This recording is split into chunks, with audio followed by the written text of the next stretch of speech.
ज्येष्ठ नेत्यांनी आणि तुम्ही आणि उद्धव साहेबांनी मार्गदर्शन केलेलं आहे, काय सांगा? शिवसेनेचे बरेच नवीन आमदार निवडून आलेले आहेत आता या विधानसभा निवडणुकीत, आणि नवीन आमदारांना वेगवेगळे आयुध असतील. विधिमंडळाचे जे आयुध आहे, संसदीय आयुध आहेत, हे कसे वापरायचे, याचा वापर आपल्या मतदारसंघासाठी, आपल्या महाराष्ट्रासाठी कशा पद्धतीने करायचा, याच्याविषयी बऱ्याच जणांच्या मनात साशंकता असते. मला वाटतं त्याच्याविषयी आज मार्गदर्शन विधिमंडळाचे काही अधिकारी आले, ज्येष्ठ नेते आले आणि स्वतः मान्य पक्षप्रमुख आले. त्यांनी याच्यासाठी सगळ्या सदस्यांना मार्गदर्शन केलं.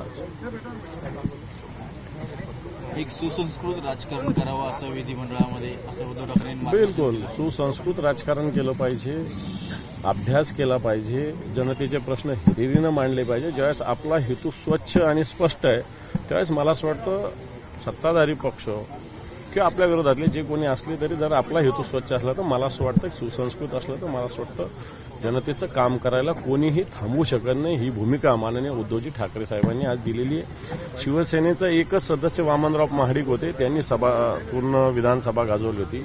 छगन भुजबळ साहेब होते एकच सदस्य, त्यांनी विधानसभा गाजवली. आता तर आम्ही 20 आहोत आणि विधान परिषदेमध्ये आम्ही 7-8 आहोत. त्यामुळे मला असं वाटतं साहेबांनी हाच सांगितलं की सुसंस्कृतपणे अभ्यास करून जनतेसाठी जर लढा दिला तर मला असं वाटतं आपण 20 सुद्धा या महाराष्ट्राला न्याय देऊ शकतो. एकटा असला तरी सभागृह डोक्यावर घेता येतं, याचं उदाहरण देत असताना भुजबळांचा उल्लेख हो केला ना. वामनराव महाडिकांचा आणि छगन भुजबळांचा उल्लेख करणं काय चुकीचं आहे? ते आमच्या पक्षाचे नेते होते. त्याच्यामुळं शिवसेना पक्षाचे नेते असताना त्यांनी शिवसेनेची भूमिका एकट्याने भुजबळांनी सुद्धा मांडलेली अग्रेसिव्हली. त्याच्यामुळे त्यांचं नाव घ्यायचं काय अडचण आहे आम्हाला. भुजबळ सध्या अस्वस्थ आहेत, उद्या ती भूमिका मांडणार आहेत.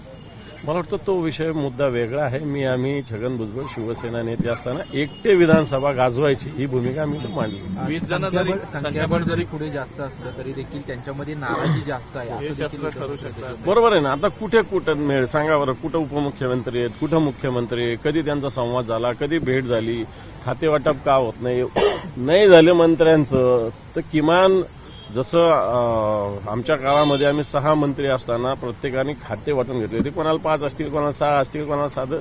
आता कोणत्या खात्याचा मंत्री फक्त मुख्यमंत्री एकमेव सगळे त्यांच्याकडे, बाकी उपमुख्यमंत्र्याकडे सुद्धा कोणते खाते विभागले गेले नाही. मला वाटतं हा काय प्रकार आहे? एवढं मेजॉरिटी असूनही तुम्ही या गोष्टी करू शकत नाही. तुमचे आमदार कित्येक लोक अधिवेशन सोडून निघून गेलेले.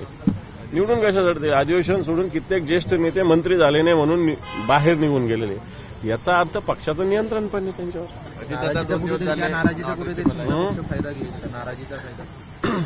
ही भानगड आम्ही करणार नाही. आम्हाला त्याच्याशी काही घेण्याने नाही. आम्ही जनतेशी बांधिलो, जनतेच्या प्रश्नासाठी लढण्यासाठी आम्ही बांधिलो. बाकी त्यांचे प्रश्न, त्यांची नाराजी, त्यांची खुशी ही त्यांच्याकडे. उद्धव अजितदादा नॉट रिचेबल आहे, काय वाटतं? मला नाही माहिती. एबीपी माझा, उघडा डोळे बघा नीट.